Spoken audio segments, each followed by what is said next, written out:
종말의 징조 8번째 시간입니다. 독수리를 통해 본 종말의 징조. 말씀 본문을 마태복음 24장 8절 같이 말씀을 합독합니다. 죽음이 있는 곳에는 독수리 모일지니라. 누가복음 17장 37절 있습니다. 저희가 대답하여 가로되 주여 어디오니이까? 가라사대 죽음 있는 곳에는 독수리가 모이느니라 하시니라. 아멘. 이 말씀들은 다 공히 주님께서 마지막 종말의 징조를 말씀하시면서 하신 말씀입니다. 그래서 여기에서 종말의 징조를 쭉 말씀하시다가 이런 말씀을, 죽음이 있는 곳에는 독수리들이 모일 것이다. 죽음이란 말은 우리가 생각하는 죽음을 이야기하는 그 성경의 본 뜻은 폐허 상태를 이야기합니다. 폐허가 된 그곳에는 독수리들이 모인다. 독수리. 전쟁으로 인해서 폐허가 되면은 어떻게 돼요? 사람 죽은 시체도 있겠고, 짐승의 죽은 시체도 있겠고, 거기에 이 독수리는 뭐합니까? 죽은 시체, 썩은 고기를 먹거든요. 또 모이게 될 것이다. 그냥 단순하게 이렇게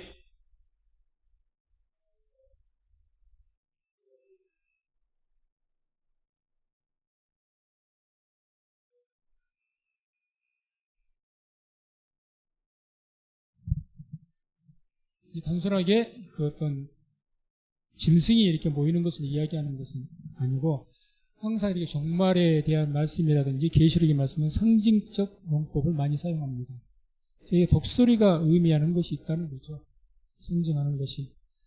계시록 8장 13절도 보게 되면 같이 말씀을 한번 합독합니다. 내가 또 보고 들으니 공중에 날아가는 독수리가 큰 소리로 이르되 땅에 거하는 자들에게 화가 있으리로다.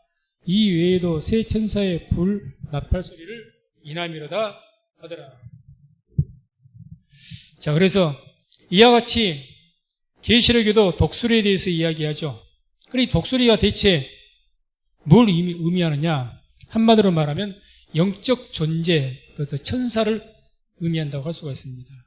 그 증거는 에스겔서 1장 10절을 보면 네 생물에 대해서 이야기합니다. 하나님 보좌 앞에 있는 그 얼굴의 모양은 넷의 앞은 사람의 얼굴이요, 넷의 우편은 사자의 얼굴이요, 넷의 좌편은 소의 얼굴이요, 넷의 뒤는 독수리 얼굴이니. 그래서 이 네 가지 모양으로 된 어떤 거룩한 생물, 이게 날개가 달려가고 하나님 보좌 앞에 있다 했거든요. 한번 이 독수리가 거룩한 영적인 존재라는 것을 지금 암시하죠.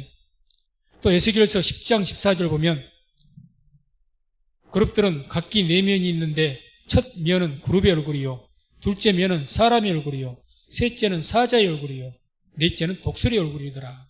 그래서 다 하나의 어떤 영적 어떤 존재인 것을 암시하는 그런 어떤 모습이 납니다. 계시록 또 4장 7절에도 나오죠. 그 첫째 생물은 사자 같고, 그 둘째 생물은 송아지 같고, 그 셋째 생물은 얼굴이 사람 같고, 그 넷째 생물은 날아가는 독수리 같던데. 해서 이 네 개의 생물을, 이 네 개 모양이 된 이 생물을 묘사하는데, 이것에 대한 것은 이 말씀을 볼 때 이거 보겠지만은, 아무튼 이렇게 독수리는 하나의 어떤 영적 존재, 하나님 앞에 있는 영적 천사든지 어떤 영적 존재를 의미한다는 것을 우리가 알 수가 있다는 거죠. 그 영적 존재가 하늘을 나르면서 뭐라고 합니까? 화가 있을 것이다. 세 번을 선포합니다. 그래서 이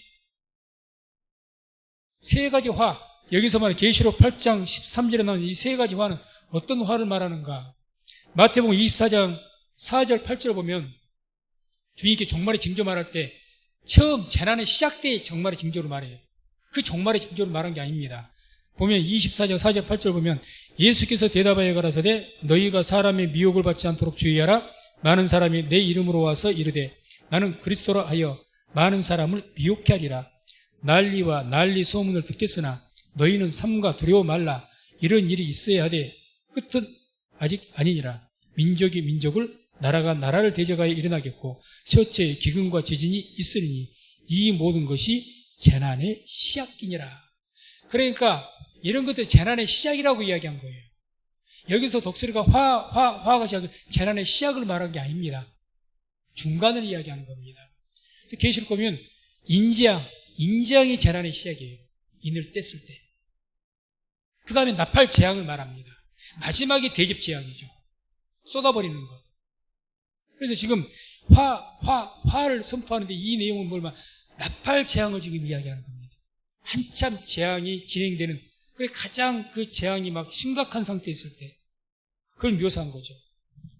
그래서 그것을 우리가 알고 이제 그 화를 3번을 선포했는데 이 화가 우리의 삶 속에서 어떤 화를 말씀하는 건지 우리가 살펴보게 되면 세 가지로 선포했으니까 우리 삶 속에 3가지로 한번 보도록 하겠습니다. 그 첫 번째 화가 바로 계시록에 나온 내용들이죠. 언역에 대한 경고입니다. 전염병, 언역. 그 첫 번째 화로 볼 수가 있습니다. 그래서 이 언역의 이 징조는 우리에게 뚜렷하게 나타나고 있죠. 그래서 오래됐습니다. 2008년 4월 17일자 국민일보 보게 되면 기후변화, 조용한 재앙에서 이미 약 한 5, 6년 됐죠. 그때 이미 경고를 시작했습니다. 그래서 그때 지구온난화 관련 전염병 발병 현황에서 갑자기 전염병이 급증을 하는 거예요. 그 통계를 그때 당시에 뽑았는데, 그래서 이제 1991년부터 2000년, 그러니까 10년간 그 일어난 발병 숫자하고 2006년도에 1년 동안 발병한 숫자하고 집계를 해서 비교를 했습니다.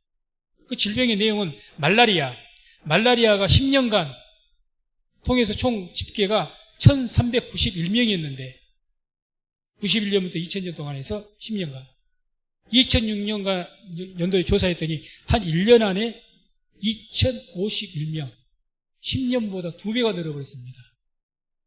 10년 동안 해서 1300명이었는데 단 1년 만에 2051명이 된 거예요. 말라리아가.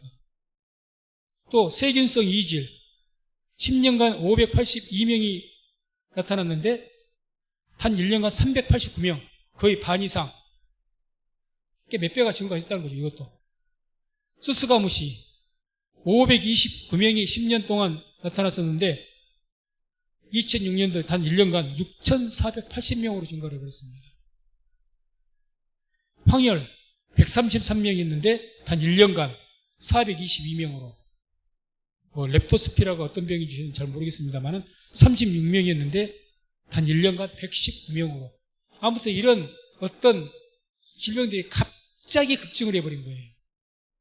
그래서 이제 그때부터 이게 환경, 그 기후변화에 의해서 이런 증상이 모든 것들이 생태계가 변하니까 나타난다고 경고를 했던 것이고, 그 외에 이제 간단하게 보면 2008년 5월 1일자 한겨레 신문에는 진화하는 AI 바이러스 연중에 인체 감염을 우려한다, 그런 기사가 났고, 2009년 10월 19일자 주간조선에는 전염병이 진화한다 이렇게 해가지고 신종, 변종, 재출현, 신병원체들이 공습을 한다, 이런 기사가 실렸습니다. 계속 그러니까 언론이나 과학계에서는 계속 지금 경고하고 있는 거예요. 언역에 대해서. 문제다 하고. 2010년 또 8월 3일자 국민일보에는 항생제 말 안 듣는 바이러스 출현. 항생제 말 안 듣는데요. 2010년 9월 9일자 국민일보, 일본 슈퍼박테리아 공포 확산해서 감염자 46명 중에서 27명이 사망해서 치사율이 60%였답니다. 이게 더 이상 발전은 다행인데 아무튼 간에 이런 일이 있었다는 것.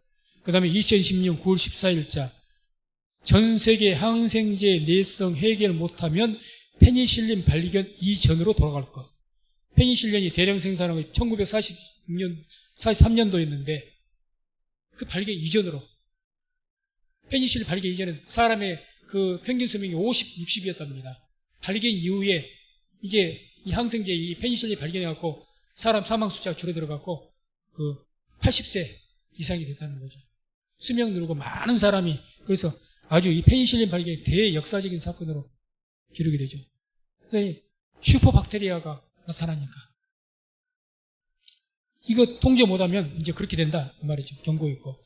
2010년 10월 1일자 국민일보에는 모든 약 내성 가진 신종플루 변종 바이러스 발견. 모든 약에 내성을 가졌답니다. 말 안 된다는 소리죠. 약을 먹어도 소용이 없다는 거죠. 그런 것들이 이제 발견되기 시작했다. 변종 바이러스. 그리고 2012년 5월 4일자 조선일보에는 참 놀라운 사건이 하나 있었죠. 이때 헤이토픽에 나오고 언론에도 TV에도 나왔습니다. 뉴스에도. 인류 대재앙 우려 미 정부까지 논문 공개 막아. 그래서 어떤 논문이었는가 하면 이 AI 사람 간 전염 시의 치사율이 60%였는데 이것이 사람 간 전염될 수가 있다는 그 논문이 발표된 거예요. 그러니까 이제 그렇게 되면 난리가 나는 거니까 미 국가에서 막은 거예요. 논문 발표를 못하게. 혼란이 일어나니까. 혼란이. 그럴 정도로. 그래서 이때 또 신문 내용 보니까 그런 내용이 납니다. 고도의 유전공학 지식이 없어도 유전자 조작으로 치명적 바이러스를 생산할 수 있다.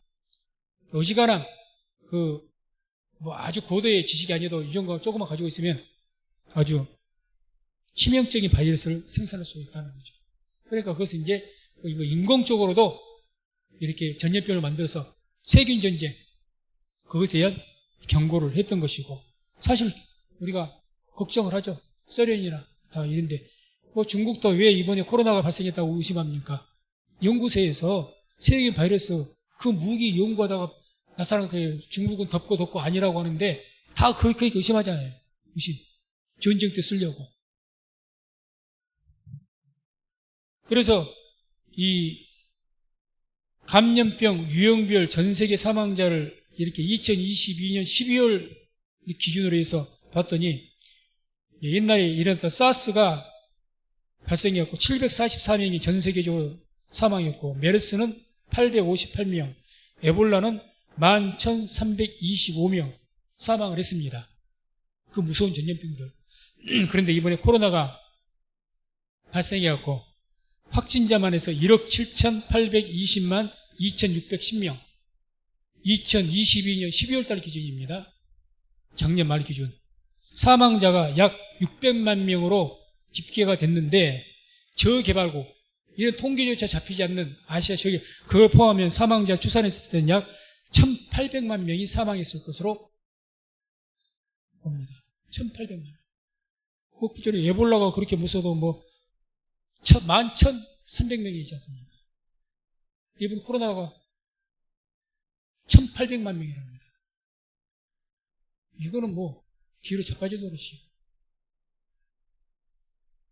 그래서 이 2020년 3월 6일자 그 조선일보 그 기사에서 이제 특별히 바이러스 사냥꾼이라고 불리는 조나 마제트라는 캘리포니아 대 교수 그 사람에게 인터뷰를 신청해서 그 기사 내용이 나오는데 뭐라고 말하느냐, 이 교수가 다음번 팬데믹은 핵무기 수준보다 더 위험하다. 다음번 팬데믹. 코로나가 이 정도면 이 다음은 또 코로나하고 비교할 수, 옛날에 에볼라가 그랬던 것처럼 더 무서울 것이다. 경고를 했고, 뭐라고 이야기하느냐, 다음에 그러면 또 다른 팬데믹, 이런 코로나와 같은 더 무서운 질병이 올 수 있습니까? 질문 기자가 그렇게 한 거예요. 그랬더니 뭐라고 하느냐, 또 다른 바이러스 감염병은 오느냐 마느냐의 문제를 넘어 언제 어디서 터지느냐가 문제다. 오는 것은 확정적이고 결정됐고 안 나타나는 것이 이상하고 언제 어디서 이게 발생되냐, 이 문제만 남았다. 이미 경고를 했죠. 이분이 세계적인 그 바이러스 사냥꾼이라고 명성을 떨친 분입니다. 이분이. 세계적인 사건이죠. 이렇게 경고를 하고, 이미 이와 같이 우리 삶 속에서 언론이나 과학계에서는 이런 어떤 성경에서 말하는 성경에서는 인지학 나파적 때 세상 사람들 몇 명 죽는다고 합니까? 지구의 3분의 1이 죽는다고 해요. 지구의 3분의 1입니다. 성경 보세요. 인지학, 나팔지학, 계속 지구의 3분의 1, 3분의 1, 3분의 1 이야기합니다. 어떻게 그렇게까지 많이 죽겠느냐? 충분히 이렇게 죽죠. 계속 지금 말한 거예요, 과학이. 2023년 올해 2월 24일, 며칠 안 됐습니다. 서울신문에 어떤 기사가 났느냐. 조류독감 인간 전염되나 캄보디아에서 사망 1명 확진 12명 발생. 이게 왜 문제가 됐느냐. 캄보디아에서 사망 1명이 조류독감 했는데 이게 조류에서 감염됐으면 괜찮은데 다른 사람에서 감염됐다는 거예요. 사람은 지금 조류독감은 조류끼리 사람이 그 조류를 먹었다든지 접촉했을 때 감염되지 내가 조류독감 걸렸는데 내가 다른 사람에게 옮기지는 않는다는 것이 의학적인 정설이었습니다. 지금까지. 인간끼리는 감염이 안 돼요. 그러니까 안심하고 있었는데 그게 아니고 제일 걱정했던 것이 이게 그 이제 도로 더 바이러스 진행해갖고 인간 대 인간으로 감염도 시켜버려. 이거는 코로나를 또 그 이상이다 이것은. 그게 두려워하고 있는데 지금 그 징조를 보였단 말입니다. 그러니까 서울신문에 나왔고 제가 KBS에서 뉴스에서 나왔습니다. 나왔죠. 그래서 이 문제를 가지고 인터뷰를 또 했어요. 존스 홉킨스 대학 면역학자 아르투로 카사데불, 이름도 어려운데 이 박사가 하는 말이 이렇게 이야기합니다. 캄보디아의 조류독감 의심 환자들이 조류에서 전염된 것인지 인간 간의 전염으로 감염된 것인지를 확인해야 한다. 이는 매우 걱정스러운 일이다. 만약에 이것이 지금 확인을 지금 정확히 아직도 못한가 봐요. 못하는데 이게 인간 간의 전염이 됐다면 이건 이만저만한 문제가 아니라는 거예요. 지금. 아니기를 바라야죠. 아니기를 바라야죠. 그래서 WHO 세계보건기구에서 전 세계적으로 21세기 들어서 21세기 올해 이번 이제 20년 좀 지났는데 약 20년간 사람이 조류독감에 감염된 사례는 약 872억 건. 그러니까 조류에 의해서 사람이 감염된 거. 사람끼리가 아니고 그게 큰일 났고. 그 중에서 870명이 감염이 됐는데 그 중에서 457명이 사망해서 치사율이 50%입니다. 세대에서 감염된 것도. 치사율이 50%. 무서운 거죠. 그런데 만약에 인간 간에 감염돼 보세요. 코로나는 저리 갑니다. 저리 가랍니다. 그 다음에 이게 이제 첫 번째 화라고 볼 수가 있고, 두 번째 화라고 생각할 수 있는 것이 이제 제가 성경적으로 생명 조작과 인간 복제인데, 두 번째는 생명나무에 대한 경고입니다. 두 번째는 생명나무에 대한 경고. 2번을 띄우세요. 그래서 창세기 3장 24절 보면 제가 보내질 않은 것 같은데 제가 알 테니까 읽어드립니다. 창세기 3장 24절 이런 말씀이 나와요. 이같이 하나님이 그 사람을 쫓아내시고 에덴 동산 동편에 그룹들과 두루 도는 화영검을 두어 생명나무의 길을 지키게 하시니라. 이런 말씀이 나옵니다. 생명나무의 길은 뭐가 지켜요? 두루 도는 화영검. 그러니까 이 생명나무는 하나님 것입니다. 하나님의 권위 아래 있는 것. 우리의 생명은 하나님의 것인 줄로 믿습니다. 동물의 짐승의 모든 생명도 하나님께서 주신 것이고 하나님의 주권을 가지고 있습니다. 그런데 이 생명을 건들면 어떻게 된다는 거예요? 두루도는 화영검이 지금 기다리고 있습니다. 심판은 경고하신 거죠. 화영검. 그런데 지금 어떻게 합니까? 유전공학과 생명조작 유전공학, 인간복제. 요즘에 조금 잠잠하지, 하도 뭐 이렇게 단체에서 뭐라고 하니까 잠잠하지, 한참 이거에 난리였죠. 우리나라 그 유명 누구 박사입니까? 이름이 생각납니다. 아주 난리가 났었죠. 그런데 이런 것들이 지금 인간의 생명을 조작한다? 이거 보통 심각한 문제가 아니에요. 그래서 1997년 3월 13일자 주간조선에 이런 제목의 기사를 싣고 보도했습니다. 인간 복제 시대, 영국 로슬린 연구소 복제양 돌리 제조, 복제 원숭이도 탄생. 다 들으셨을 겁니다. 1998년 10월 12일자 한겨레 유전자 환경 오염 핵 문제보다 심각하다. 왜? 유전자 조작이 그만큼 위험하다는 거예요. 핵 문제보다 더 심각하다. 자꾸 유전자 가지고 장난치니까. 그래서 샌프란시스코대 론 앱스타인 교수라는 분이 이런 말을 했습니다. 박테리아 유전자는 다른 식물로 전파될 수 있다. 그러니까 조작돼서 그 유전자는 다른 곳에 계속 전파가 될 수가 있다. 그러니까 이제 유전자 잘못 건드려갖고 문제가 생기면 그걸로 인해서 계속 전파가 된다는 거죠. 계속해서. 거기서 끝나지 않는다. 심각하다. 그렇게 핵 위협보다 더 위험하다. 이렇게 경고하고 있습니다. 다음에 이제 2년 지나서 2000년 10월 5일자 조선일보에는 인간 복제가 동물보다 더 쉽다. 그래서 인간 복제가 얼마든지 가능하다는 것을 시사했습니다. 지금 돼 있는지도 몰라요. 보도만 안 했었지. 난리가 나니까 보도하면. 그래서 거기도 이제 미네소타 대학교 제프리 칸 교수란 분이 또 이런 인터뷰에서 말했습니다. 유전자 선택을 위한 검사가 만연할 경우 앞으로 출산 과정이 새 차를 살 때 선택 사양을 주문하는 것과 같을 것이다. 무슨 말이냐? 유전자를 조작해, 유전자 과일이라는 게 있으니까 그 조작해갖고 사람을 복제한다는 거예요. 그러니까 예를 들어서 유전자가 내가 좋지 않는 유전자는 잘라내버리고 좋은 유전자만 붙여가지고 조작을 한다는 거예요. 다음에는 아이를 복제해서 만들어서 그렇게 복제해서 만들어낼 때 수정시켜서 만들 때 조작해가지고 내 마음에 맞는 애기를 탄생시킨다는 겁니다. 무슨 말인지 아시겠습니까? 그러니까 하는 말이에요. 앞으로 아이가 탄생하는 것은, 아이를 갖는 것은 이제 내가 새 차를 살 때 가서 내가 어떤 차 성능을 선택하는 것과 그렇게 되는 것처럼 될 것이다. 이게 만연되면. 이게 뭐 인간이 아닌 제품이 되어버리는 거죠. 이것 때문에 경고하는 거예요, 지금. 경고하는 겁니다. 2001년 3월 1일자 주간 동화, 거기에는 게놈 프로젝트는 축복인가 재앙인가, 인간 게놈, 유전자 지도, 그것은 프로젝트 축복이냐 재앙이냐.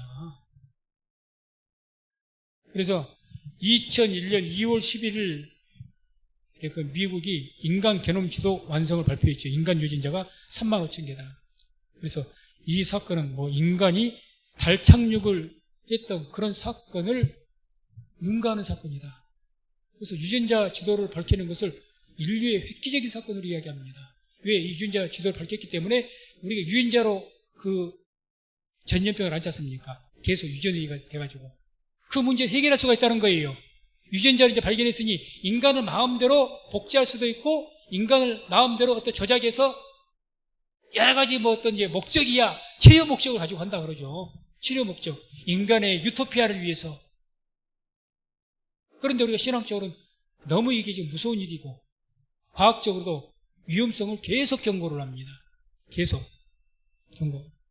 2008년 5월 21일자 한겨레 신문에는 이런 내용 기사가 실렸습니다. 영국 인간 DNA 플러스 동물 난자 교잡 배아 첫 허용. 영국 의회에서 이걸 허용해 줬습니다. 인간의 난자 그 DNA 유전자하고 동물 난자 이게 섞어 동물하고 인간하고 섞어가지고 아이를 복제할 수 있도록 허용했다는 겁니다. 그래서 그 밑에 어떤 말이 나오느냐? 동물 난자에 사람 DNA 주입, 영국 의회 이종 배아 허용 충격.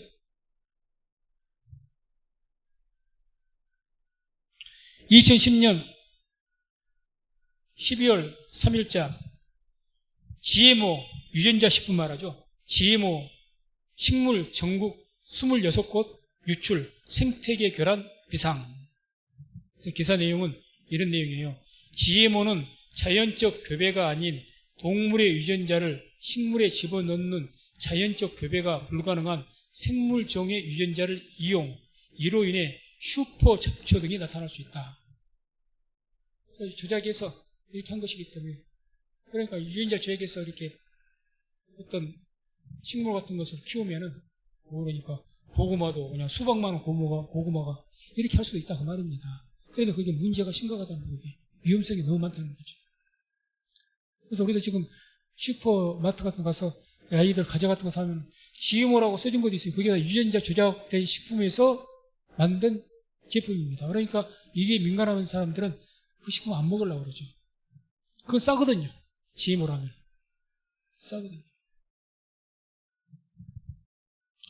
2016년 2월 3일자 조선일보 맞춤형 아기 첫걸음 영국 인간 유전자 편집 승인 목적은 유산의 원인을 막기 위해서 그렇다는데 일부 과학자들이 이번 실험이 맞춤형 아기를 만드는 시도가 될 수 있다 경고하며 반발했다. 이 의회에서는 승인했어요. 맞춤형 아기를. 그전에 인권, 인간의 존엄 이걸로 종교적으로나 여러 위험성이기 때문에 못하게 했는데 허용했다는 거죠. 영국이 허용하면 미국 같은 데야 다 무너지죠. 2016년 5월 16일자 조선일보에는 드디어 하버드대 인간 유전자 합성, 하버드대에서 인간 유전자를 합성해서 했는데 이게 이제 아인슈타인 두뇌 플러스 마이클 조던 운동신경, 그러니까 아인슈타인 같은 아주 명석한 두뇌하고 운동신경 발달한 마이클 조던 농구선수, 세계적인 농구선수, 그 운동신경 발달한 그 선수 유전자를 결합시켜가지고 머리도 아인슈타인의 버금가는 머리고 운동신경도 마이클 조던의 버금가는 그런 인간을 만든다는 거죠.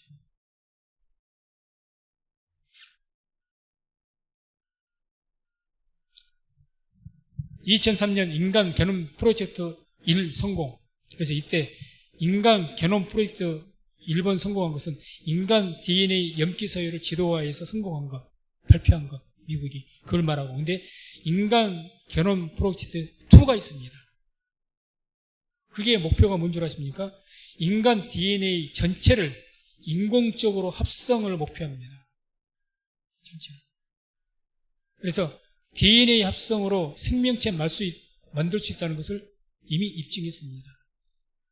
인간 유전자를 가지고 나름대로 합성해서 얼마든지 새로운 인간을 복제해서 탄생시킬 수 있다 이미 입증을 했다는 거죠. 만들었는지까지는 말을 안 나는데 입증을 했다는 것이 만들었을 수도 있겠죠. 발표만 안 할 뿐이지. 후환이 두려워서. 그래서 만약에 정부에서 허락하면 5년에서 10년 이내에 가능하다. 5년에서 10년 이내. 그러니까 그때가 지금 2016년이니까 지금 시도했으면 이미 만들었죠. 어디서 복제된 인간이 있는지도 모릅니다. 하나님 창조한 것이 아니라. 2021년 5월 18일자 조선일보 생명 창조를 위한 끝없는 도전 신의 영역 다가가는 내용은 2021년도에 자손 낳는 인공 생명체를 탄생시켰답니다. 옛날에 복제 짐승 같은 거 양을 이렇게 해도 그 양이 복제된 양은 생식 능력이 없었대요. 이제 복제한 것도 새끼 난답니다. 새끼를. 인공적으로 만든 DNA 조각들을 결합해서 그렇게 했다는 거죠. 저는 이거 과학적인 원리 모르죠. 정확하게. 그러나 기사 내용을 봐도 이런 내용이 계속해서 지금 쭉 읽어드린 것이 거의 10년 이상의 12, 13년간의 기록물들을 제가 쭉 읽어드린 거니까 흐름이 그렇게 오고 있습니다. 그러니 지금 생명나무, 하나님께서 생명나무로 딱 지키기 위해서 두루두루 하얀검을 딱 배치해뒀는데 이거 건들면 끝입니다. 인간 생명 건들면 끝입니다. 끝이에요. 계시록에 짐승이 나타나는 짐승. 저는 추측도 그렇게 하죠. 복제인간 아닐까? 복제인간을 하나님께서 인간이라고 말할 수는 없는 것일 것이고 짐승이죠 이게. 짐승이에요. 짐승. 그냥 추측이지만 전혀 무관한 추측은 아니다는 거죠. 이렇게 돼가고 있는 현실, 우리 눈앞에 있는 현실입니다. 다음에 마지막 세 번째 화 했는데 세 번째 화라고 생각할 수 있는 것이 지구온난화에 대한 경고입니다. 지구온난화. 세 번째가. 이미 한 22년 전에 다 경고 다 했습니다. 해나갑니다. 1998년 6월 13일자 경향신문에는 티베트 하늘의 제3의 오존 구멍에서 제1구멍인 남극에가 오존 구멍이 뚫렸었고 북극에가 두 번째 오존 구멍 뚫렸었고 세 번째가 생겼는데 그때 당시에 티베트 3의 오존 이 구멍이 뚫려져 갖고 이게 나사에서 이제 밝혔는데 그 크기가 일본 열도 4.5배 크기랍니다. 어마어마한 크기죠. 오존층이 뭔 줄 아십니까? 오존층이 뚫려버리면 오존층 없으면 바로 태양에 적외선 자외선이 해갖고 생명 못 삽니다. 싹 타서 죽어버려요. 그래서 오존층이 찢어져 갖고 뚫려버려 점점 커진다는 거예요. 이미 13, 14년 전에 지금 경고하지 않습니까? 지금 더 커졌으면 커졌지. 더 깨매졌을까요? 그 원인은 우리가 잘 아는 이산화탄소 발생 때문에.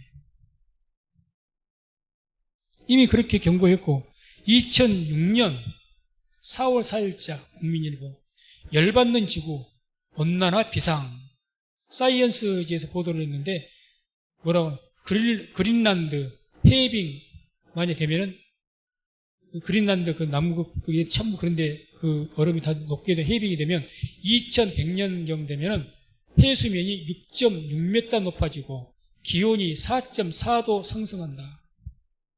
지금 현재 남극 대륙이 10년 만에 0.7도 상승했다. 10년 만에. 20년이면 1.4도. 온도가 팍 올라가죠. 지금 우리 지구온난화가 왜 지금 이렇게 심각한지 한 1.몇 도, 2도도 채 안 넘었는데 상승했는데 이 난리를 치는 거예요. 그러면 4.4도, 6.몇 도? 다 죽습니다. 그래, 남극이 다 녹아버리면요, 해수면이 6.6m, 지금 현재 바다 높이가 6.6m가 높아지면 어지간한 육이 다 덮어버립니다. 사람 사는 곳은. 노아 홍수 같은 시대가 나버린 거예요.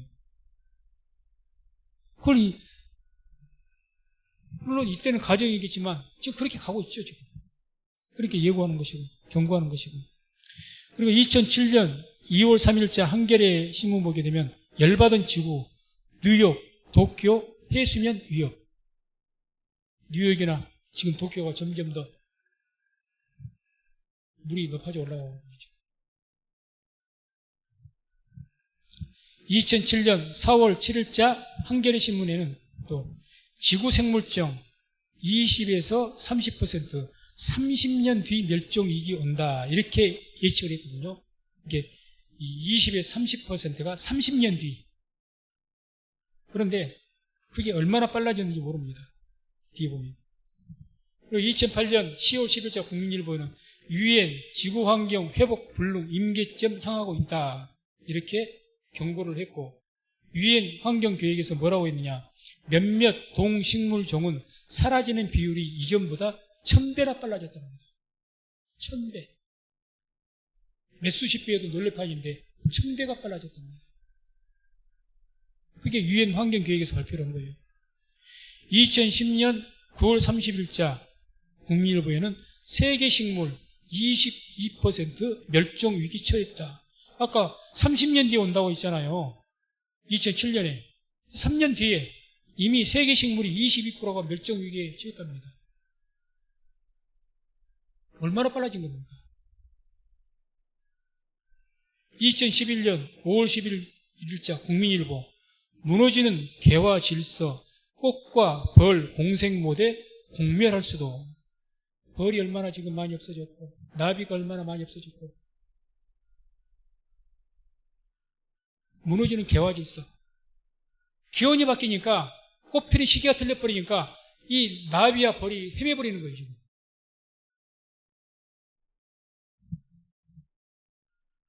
우리 현실이 지금 그럽니다. 10년 전에, 10몇 년 전의 일이죠. 지금은 더 심하고. 다만 인간들이 이거를 관심 안 들려고 하죠. 그 꼬맹이 하나 있지 않습니까? 그때 미국 선진국들 모여갖고 있을 때 가서 환경운동했던 그 이름을 내가 또 그래서 트럼프 앞에서 자꾸 탄소 저감 하더니 거기에 동의하고 해라고. 트럼프가 잘 안 하려고 그러니까. 그때 당시 귀 안 기울인 거죠. 눈앞에 돈이 중요하지 미래는 중요하지 않는 거죠. 왜 당장 일 아니거든요. 우리가 그러잖아. 당장 일만 아니면 괜찮대. 계속 경고를 주는데 이게 문제죠. 전 세계 모든 지도자들이 그거 문제예요. 옛날에 그 미국의 부통령 누굽니까? 엘고입니까? 불편한 진실. 저도 그 책 봤었고 지금도 있습니다만 거기에 계속 환경오염에서 이와 같이 문제가 심각하다고 계속 지금 과학계는 이야기하는데 정치인들이 귀를 닫아버리는 거예요. 표에 도움이 안 되거든. 경제인들은 돈에 도움이 안 되거든. 그럼 어떻게 해요? 죽어야지 이제. 2015년 6월 27일자 조선일보 멸종의 방아쇠 인류가 당기고 있다. 우리가 자초하는 거죠, 지금. 멸종의 방아, 인류가. 그래서 멸종 위기 현황에 대한 그 도표로 쭉 이렇게 보도를 했는데 지금 2015년도입니다. 지금부터 7, 8년 전.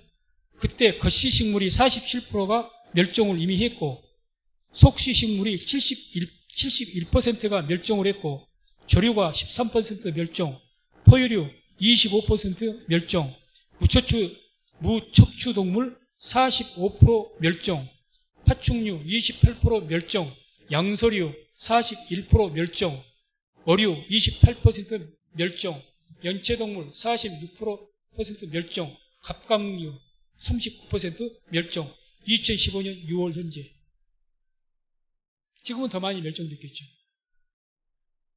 요즘에도 KBS는 가끔 그런 보도를 해요. 환경 보호하고 그 다큐멘터리 보게 되면 엊그저께 보니까 계속 바다가 죽어가고 있다. 산호초가 죽어가고 있다.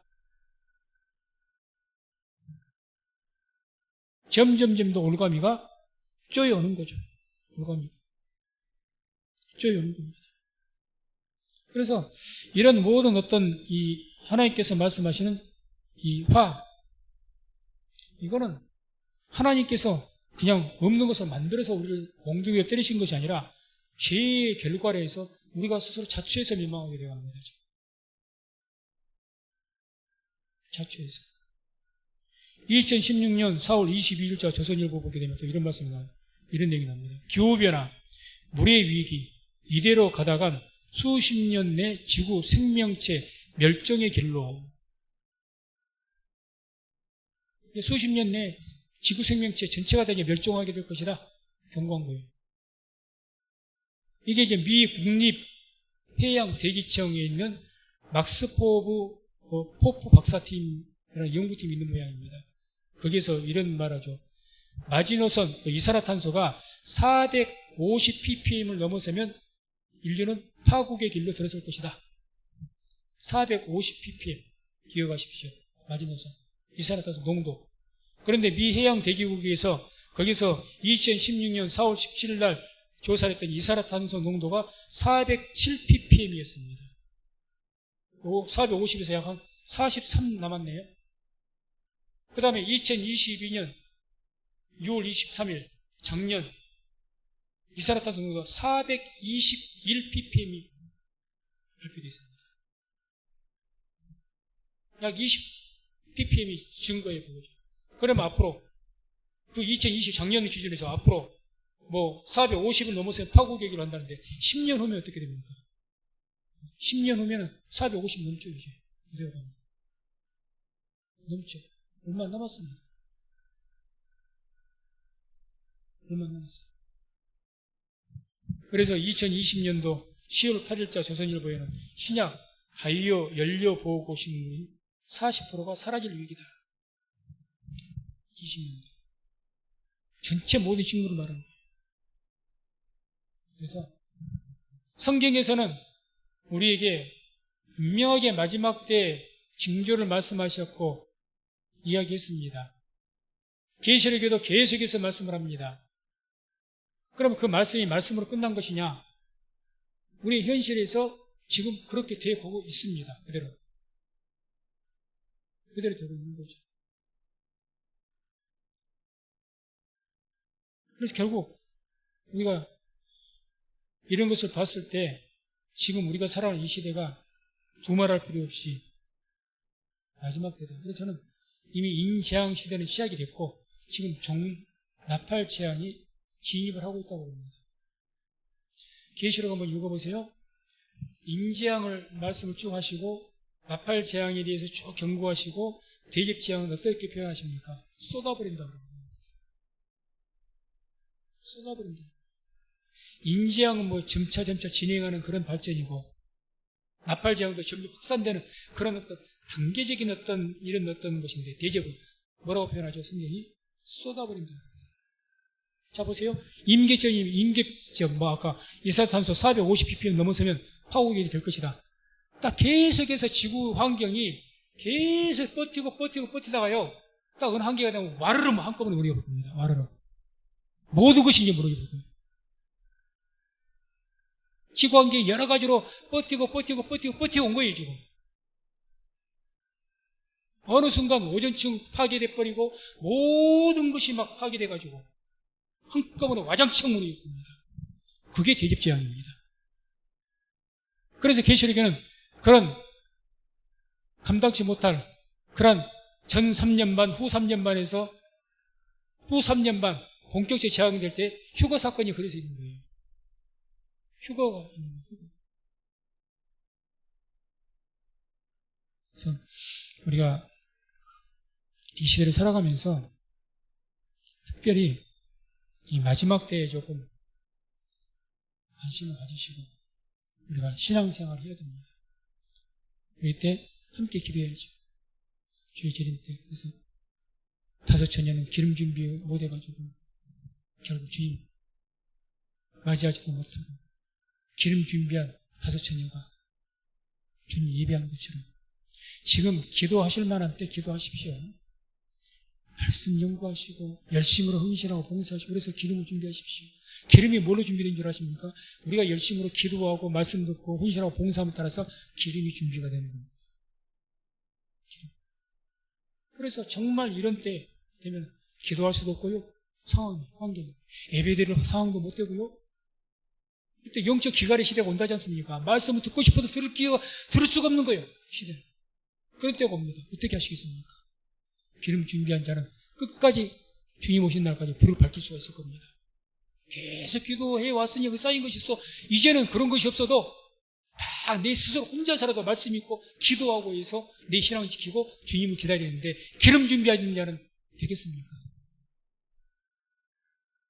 끝나는 거죠.